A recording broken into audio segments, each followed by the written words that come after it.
ایک زمانے میں جب پورا برطانیہ برٹش کالونی تھا تو اس زمانے میں ایک ریسرچ ہوئی کہ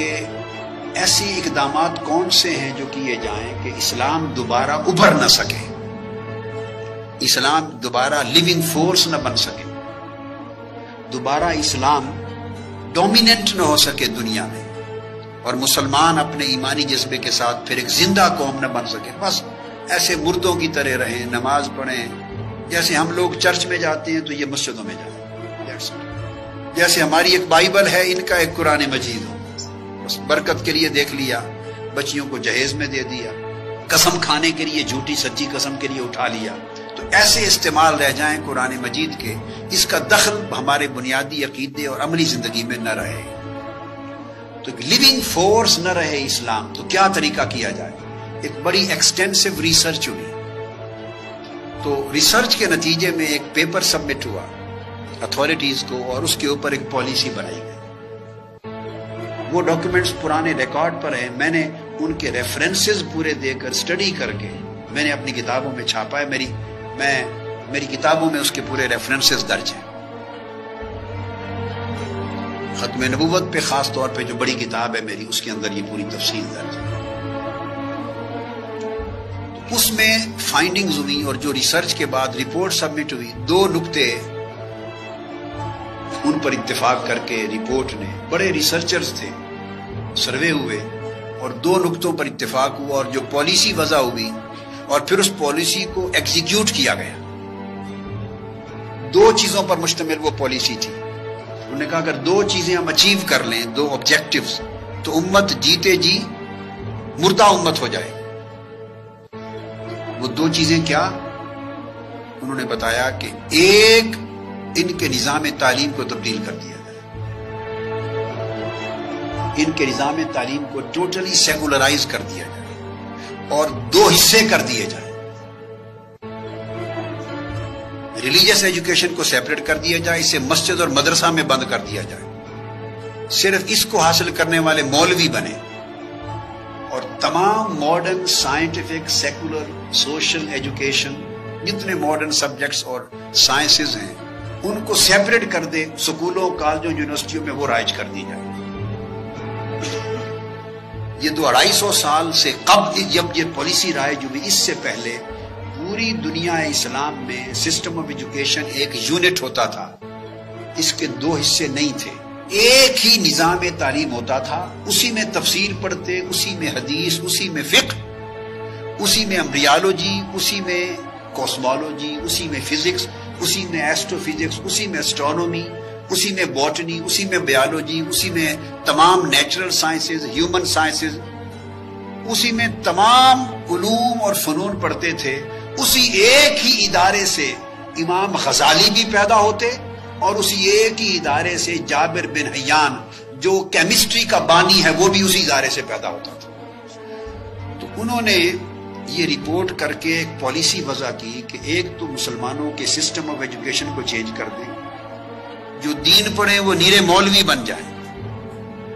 ان کو یہ بھی خبر نہ ہے کہ سورج نکلتا کہاں سے ہے اور ڈوبتا کہاں سے ہے، تاکہ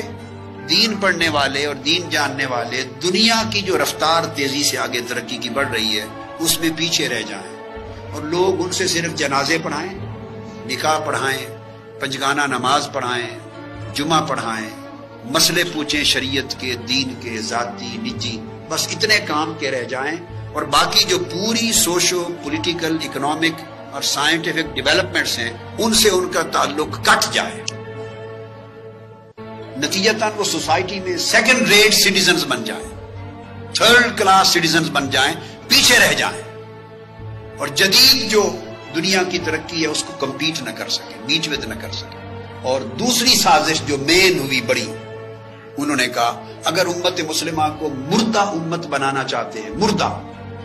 کہ یہ دوبارہ کبھی زندہ نہ ہو سکے اور اٹھ نہ سکے، تو ایسی مختلف حکمت عملی اختیار کی جائے،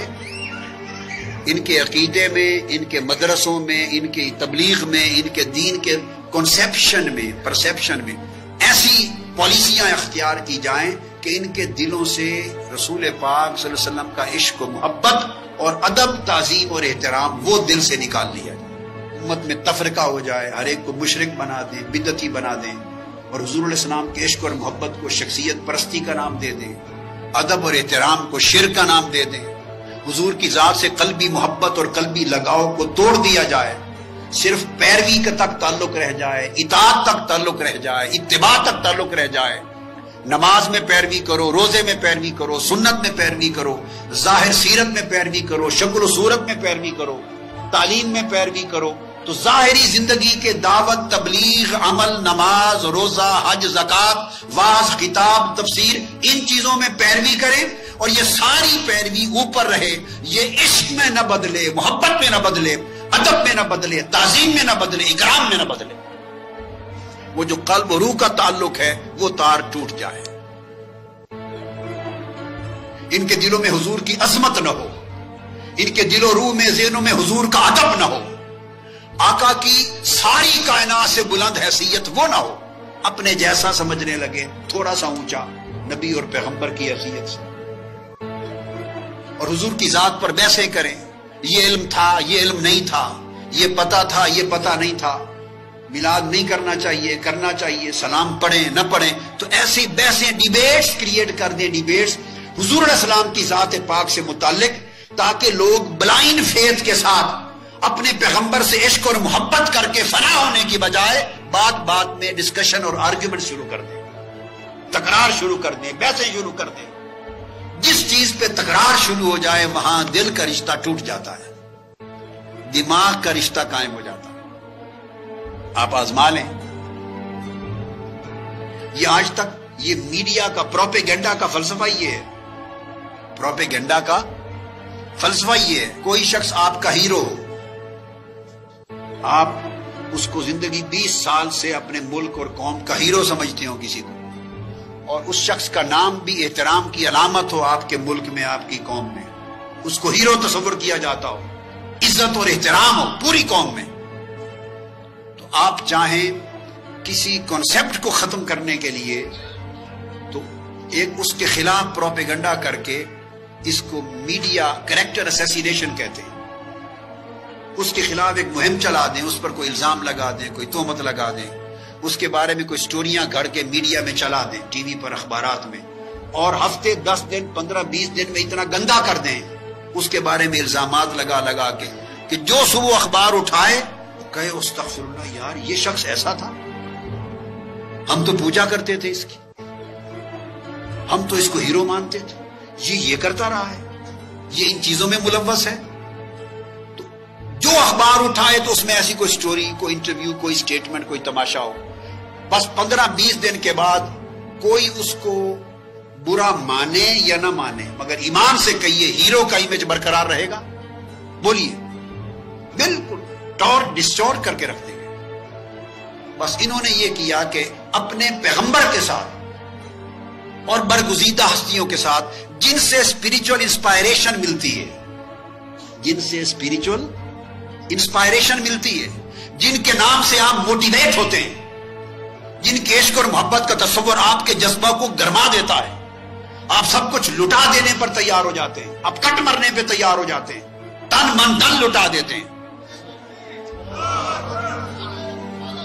اس لیے کہ جب سے ہم مصطفیٰ کے ہو گئے،